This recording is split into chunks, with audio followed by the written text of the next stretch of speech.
Assalamualaikum warahmatullahi wabarakatuh. Perkenalkan, nama saya Dwi Farista Retnontias. Di sini saya akan membahas tentang perkembangan bahasa anak usia 3 tahun pertama, mata kuliah Psikologi Pranatal dan Bayi. Di slide pertama, saya akan menjelaskan tentang perkembangan bahasa. Bahasa merupakan kemampuan untuk berkomunikasi dengan orang lain. Dalam pengertian ini, tercakup semua cara untuk berkomunikasi, di mana pikiran dan perasaan dinyatakan dalam bentuk lambang atau simbol untuk mengungkapkan suatu pengertian seperti dengan menggunakan lisan, tulisan, isyarat, bilangan, lukisan, dan mimik muka. Bahasa merupakan faktor hakiki yang membedakan manusia dengan hewan.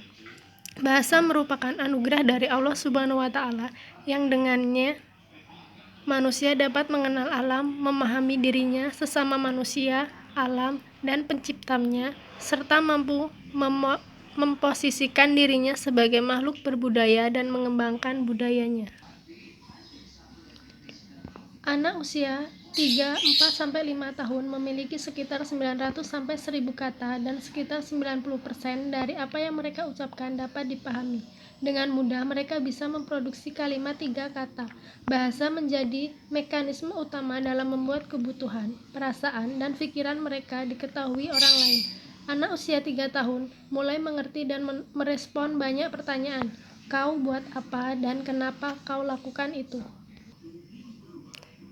Slide kedua yaitu fungsi bahasa. Fungsi bahasa bagi anak usia dini adalah untuk mengembangkan kemampuan intelektual dan kemampuan dasar anak. Depdiknas 2005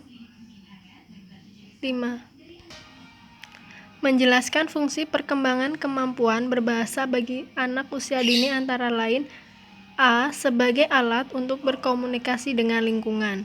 B. Sebagai alat untuk mengembangkan kemampuan intelektual.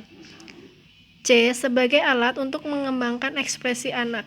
D. Sebagai alat untuk menyatakan perasaan dan buah pikiran kepada orang lain.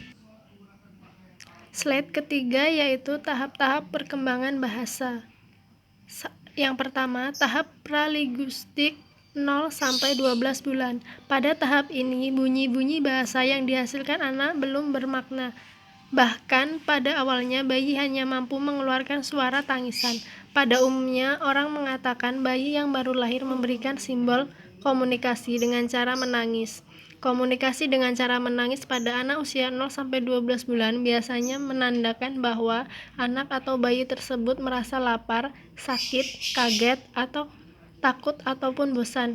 Biasanya proses identifikasi orang tua dalam menghadapi tangisan anak dengan mencoba berbagai cara seperti mengecek celana anak, memberi makan, memberi ASI, atau mengajak anak bermain. Yang kedua yaitu tahap 1 kata 12-18 bulan. Pada masa ini anak mulai belajar menggunakan satu kata yang memiliki arti kata-kata pertama yang diucapkan berhubungan dengan objek-objek nyata atau perbuatan. Kata yang sering diucapkan orang tua sewaktu mengajak anak berbicara berpotensi sangat besar menjadi kata pertama diucapkan anak. Memahami makna kata yang diucapkan anak tidaklah mudah. Untuk menafsirkan maksudnya harus diperhatikan aktivitas dan unsur-unsur non-linguistik lainnya seperti gerak isyarat, ekspresi, dan beda atau dituju anak. Pada slide keempat yaitu faktor-faktor perkembangan bahasa. Seperti diketahui bahwa dalam belajar bahasa tidak dapat dilakukan dalam keadaan sepi, tetapi dibutuhkan interaksi dengan orang lain.